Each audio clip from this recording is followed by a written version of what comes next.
Glenn Parker, High Vibration Foundation. Thank you very much for watching. So, I know I just had a random thought of something that always amuses me when I think about it. So,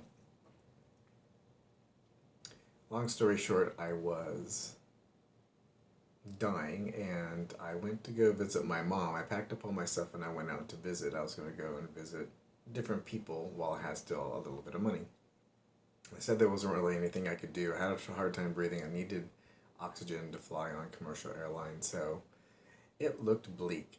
This was quite a number of years ago, like 13 years ago or something, 2002, however many years that was. So I get out there and my mom isn't doing well, so I didn't tell her I wasn't well, or I mean, they could kind of tell I wasn't well, but I didn't tell them, they know that the doctor said, oh well, go home and die. So I went out there and ended up staying out there. She wasn't well. I started kind of taking care of her and taking over duties and keeping an eye on her. And so this was a West Coast boy. I was from Los Angeles, from the South Bay area, Beach City areas, and transplanted into upstate Hudson Valley in New York, about an hour and 15 minutes from New York City. And winter comes. Okay, you need more clothes, blah, blah, blah. First snow comes. Oh, yeah, snow, yeah, always love snow. Never really played in the snow. You know, went up to Lake Arrowhead, did things like that. And I went and we had to go somewhere, had to do something, and had to go shovel out the car. And I did that, and I came inside, and I'm like, holy, and I'm like, oh, it hurts. Like, and it doesn't stop. You know, I went out and I got ready and changed so that we could go, and I had to grab the shovel and do more. It was insanity. It was definitely what I like to call a new respect for snow. It was like, you know, I've always seen snow, and people complain about it, shovel it, moving around, and until you actually shovel snow yourself, especially when there's a couple feet of snow or 3 or 4 feet of snow, and you have to get from what looks like a very small distance. Like I need to shovel like 6 foot worth of off the stoop to get down to the car or whatever. It is insanity as far as getting and doing those things. So, you know, if you live in New York City, you usually don't have to worry about items like that. It's all taken care of for you, or you're just snowed in and you just can't go anywhere. And, or, you know, things are shoveled out, you know, have people that take care of all that type of stuff. But, like, in the more rural areas, you need to, like, have somebody that comes and does plowing and whatnot. But they generally, unless you pay them a ton of money, don't come and do, like, your driveway, you know, like walking up to where your car is, walking out your front door. They generally just make it so that you can get out to the street from your car. So, I think it's insanity to live in those kind of conditions on the East Coast voluntarily. You know, if you have to be out there for whatever reason, great. If you live in New York City, great. Generally don't have to worry about that. Yeah, there's snow on the ground, but it's already shoveled and out of your way. It's just less convenient. You know, that's okay. But I talk to people, oh, I love the snow. And I'm like, what about shoveling? They're like, oh, yeah, I don't mind. I'm like, well, then you're just crazy, because that's it. Here's the core issue. So you want to go somewhere, you want to do something. You have to say, oh, it's wintertime. I'm going to freeze my ass off because it's 0 degrees and it's unhealthy. And if my car breaks down and I have to stop somewhere, if I'm out of the way and there's not a lot of traffic, a lot of people, I might freeze to death. That's a happy thought. Number 2 is you have to take all this distance of time before you leave. Well, I need to get all my clothes on, I need to have some layering so I can peel some stuff off while I'm in the car or when I get to my destination. And I needed to budget half an hour, because it is snowing right now, to shovel out my car so I can go somewhere. Ooh, fun for the whole family. And your gas and oil bill and electricity bills are insane during the wintertime. West Coast. Okay. I want to go somewhere. Oh, okay. What's the temperature going to be like that? Do I need a hoodie? Don't I need a hoodie? Can I wear shorts? Can I put something else on? Can I just have something in my car so that I always have something with me? Oh. Is it going to rain? Do I need an umbrella in the car? Oh, okay, let's go. Boom. Done. You're out the door and you're on your way. And if it really is coming down to brass taxes and it's too cold to get to your car and warm up, you can buy a hoodie or something while you're out. So that's not really a problem. This is like, so these are observations, East Coast, West Coast. Oh, I can go out and maybe freeze to death.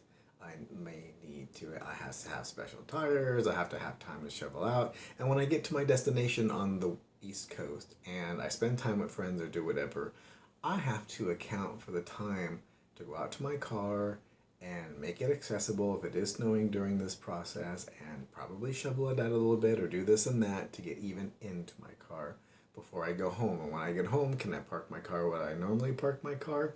Or do I have to do some kind of preparation or shoveling out if the plowers haven't been there?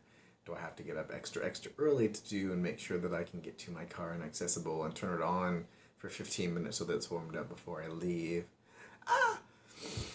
Or West Coast. Oh, I want to go and see some friends. Okay, do I have an umbrella? Do I need an umbrella? Do I need a hoodie? What's going on? Oh, let's go. I won't have to worry about freezing to death or any of these crazy things. So, I don't know. Rhett and Raven, because it was just insanity living there. And New York City is one of the... I would live there in a second. I would just spend all my time there. I might run away for a few months out of the winter and live somewhere else for a little while and then come back. But actually, in New York City, you're out in a taxi, out in a car, and you don't have to worry about all the silly shoveling snow business and these other things. There's some inconveniences in there, but to live in New York City would definitely be worth it. So, but living in other areas, maybe like Boston or any other places like Vermont or any, and to voluntarily be on the East Coast, and the property taxes, all these things were just insane. So, I don't know, just observations. If you're thinking about moving to the East Coast, unless you have a really nice cushy job and you can live in New York City in a very nice place and you don't have to worry about any of these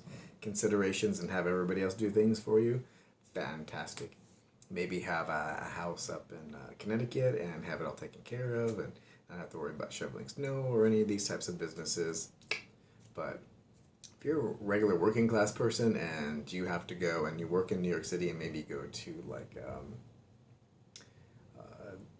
any parts of Jersey or Connecticut and you commute in, which I know a lot of people that do, wow, and you have to worry about all these things on the way and then the uptake to your, anyway, that's, I welcome your comments below. I mean, I love the atmosphere and stuff in New York City and Soho and all these types of areas, and it either gets dreadfully hot on the East Coast or it's dreadfully cold. At least on the West Coast. I mean, even if you're in Nevada, which I am right now, it gets hot, it gets cold, but there's no snow. At least if you do see snow, it's like once every couple decades and it's there for a day or two and then it's gone. It's not. When they close everything, I think, oh, there's snow. Oh, well, don't have to go to work today, or whatever. They close everything down.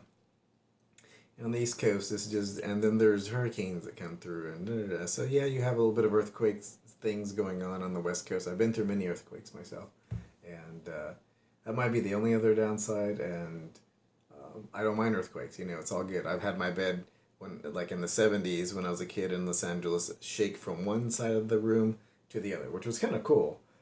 And I've been in like the Whittier quake when I was in the South Bay, and I've had the house shaking and mirrors fly off the wall, and I had to take the doors off the hinges for the bathroom to even get in the bathroom because a mirror bounced off the wall and shattered to such a degree that you couldn't even open the door. But I'm all good with that. There's tons of earthquake preparation and this and that, and so an earthquake every great once in a while, or like an entire winter of snow, and only having like 3, maybe 4 good months to go and do fun things outside when it's 100 and whatever degrees and 100% humidity. So, I don't know, those are just my observations. It's like, I just think it's crazy talk to be out there. And again, I would live in New York City in a heartbeat. So again, I just don't know. Maybe I've just done too much manual labor today, but I just wanted to get that off my chest. Glenn Parker, High Vibration Foundation, coaching life, business, and spiritual. Also retreats, boys and girls, don't forget retreats. And if you do like this video, please do like, subscribe, and share. I'm hungry, like all at once. I'm just like, must eat now.